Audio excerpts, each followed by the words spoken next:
রুকেগা বাদল রুকেগা মৌসুম।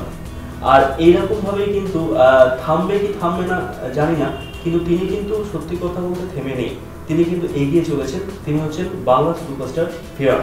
আর হিরণ এখন এই মুহূর্তে আমাদের সঙ্গে স্টুডিওতে উপস্থিত রয়েছে। Happy birthday Hiran. Thank you very much. আর বার্থডের দিন তুমি মানে এত কাজের মধ্যেও যে আমাদের জন্য সময় বার করেছো তার জন্য তো অসংখ্য ধন্যবাদ। আর পাশাপাশি প্রথমেই জানাবো আমাদের স্টুডিওতে আমাদের দর্শকদের তরফ থেকে, আমার তরফ থেকে welcome to our show. Thank you very much. Thank you all of you. Hiran, birthday আজকে তোমার, সারাদিন কিভাবে তুমি কাটালে সকাল থেকে, এটা আমি ফার্স্ট জানতে চাইবো। আজকে একটু তাড়াতাড়ি সকাল থেকে ঘুম থেকে উঠেছি। জেনারেলি একটু দেরি করে ঘুম থেকে উঠি, বাট আজকে সকাল সকাল ঘুম থেকে উঠেছি অ্যান্ড তারপরে অ্যাজ ইউজুয়াল ব্রেকফাস্ট করে জিমে গেছি অ্যান্ড জিম থেকে ফিরে এসে আমাকে যারা ভালোবাসে, আমার যারা বন্ধু বা যারা নিজেদেরকে ফ্যান বলে, ওরা একটা অনুষ্ঠান করেছিল মহাজাতি সদনে, তো সেখানে গেছি, ওদের সবার সঙ্গে আনন্দ করেছি, মজা করেছি, কেক কেটেছি অ্যান্ড তারপরে একটু ব্যাডমিন্টন খেলেছি, because I play badminton very, আমার খুব ভালো লাগে।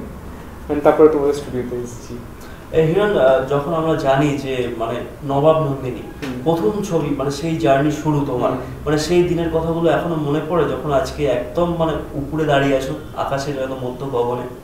স্মৃতি সততই সুখকর এবং স্মৃতি রোমন্থন করতে মানুষ ভালোবাসে, মানুষ যখন অবসর সময় পায়। বাট আমার মনে হয় আমি সবসময়, কারণ দেখো ভবিষ্যৎ বলে তো কিছু নেই, আমাদের জীবনের দুটো মাত্র সময় আছে, একটা হলো অতীত আর একটা হলো বর্তমান। তো বর্তমানটা দাঁড়িয়ে থাকে অতীতের ওপরে, বর্তমান দাঁড়িয়ে থাকে। ফলে নবাব নন্দিনীর দিন, নবাব নন্দিনীর আগের দিন, নবাব নন্দিনীর পরের দিন কোনোটাই ভুলিনি, সবকটাই মনে আছে এবং সবকটা মনে রেখেই বেঁচে থাকতে চাই। 14 ডিসেম্বর রিলিজ হয়েছিল, তো 15 তারিখে আমি একটা শালগাইতে শনিবার নাইট শো দেখতে গেছিলাম পুষ্পশ্রীতে। অ্যান্ড গিয়ে দেখেছিলাম যে মানুষ, পাবলিক যারা দেখছেন, খুব অল্প সংখ্যক লোক ছিল, খুব একটা বেশি ছিল না, বাট যারা দেখছে তারা খুব এনজয় করছে এবং প্রত্যেক জায়গায় হাততালি দিচ্ছে, কখনো সিটি দিচ্ছে, কখনো চিৎকার করছে, ও ফাটিয়ে দিলি বা দারুণ লাগছে। কম audience, but the reaction was very positive. তো অন অ্যান অ্যাভারেজ আমি জেনেছিলাম যে সিনেমাটা 7 থেকে 8 মাস চলেছিল, তো that become a history. And সব মিলিয়ে সেটা দারুণ সিনেমা হয়েছে, আমার মনে হয় ইট শুড ক্লিক। বা তোমার অতীতটা কিন্তু সেই রকমভাবে সুখকর ছিল না, যেটা তুমি একটু আগেই বলছিলে।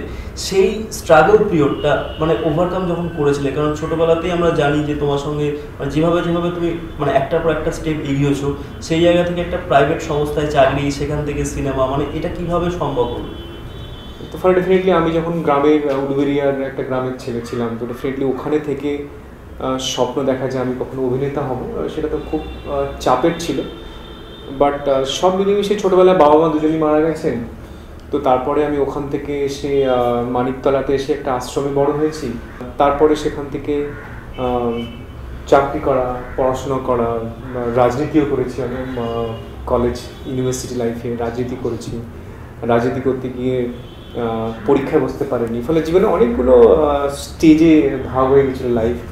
অ্যান্ড তারপরে ফাইনালি একদিন কলকাতার চাকরি বাকরি ছেড়ে দিয়ে বম্বে চলে গেছিলাম চাকরি খুঁজতে। And luckily I got into Reliance, তো রিলায়েন্স চাকরি পেয়ে গেলাম, সো বম্বে সেটেল ডাউন করলাম। সো ওখান থেকে নেমে আবার স্ট্রাগল করবো। সো দেন আই থট কি না, Kolkata is the right place where I can go and really do something.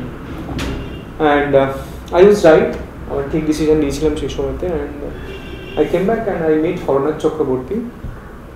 হরদার সঙ্গে দেখা করলাম, তো Harda was impressed. And Harda, আমি জানি না, হরদার মনে হয়েছিল যে হ্যাঁ সেটাকে লঞ্চ করা যেতে পারে।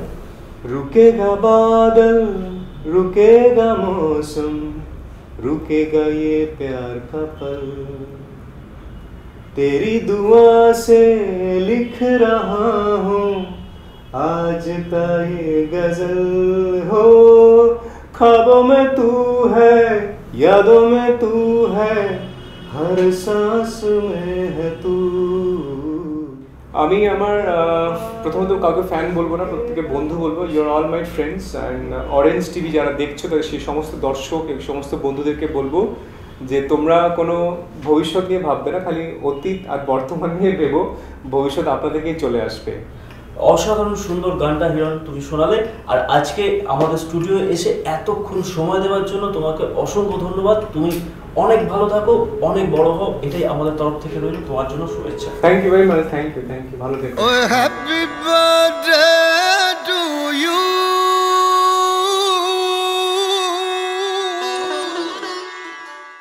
হিরণের জন্মদিনে হিরণকে পেয়ে গেছি সঙ্গে। হিরণ হ্যাপি বার্থডে, আর কেক এসে গেছে আমাদের কাছ থেকে।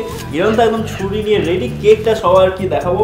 এই হচ্ছে হিরণের কেক, অরেঞ্জের তরফ থেকে হিরণকে happy birthday Hiran. Thank you, আর very আজকে much. বার্থডের দিন তুমি এসে গেছো, বার্থডে বয় আমাদের সঙ্গে রয়েছে, আর অবশ্যই মোমবাতি তো জ্বালাতেই হবে। হিরণ তুমি কি বলবে?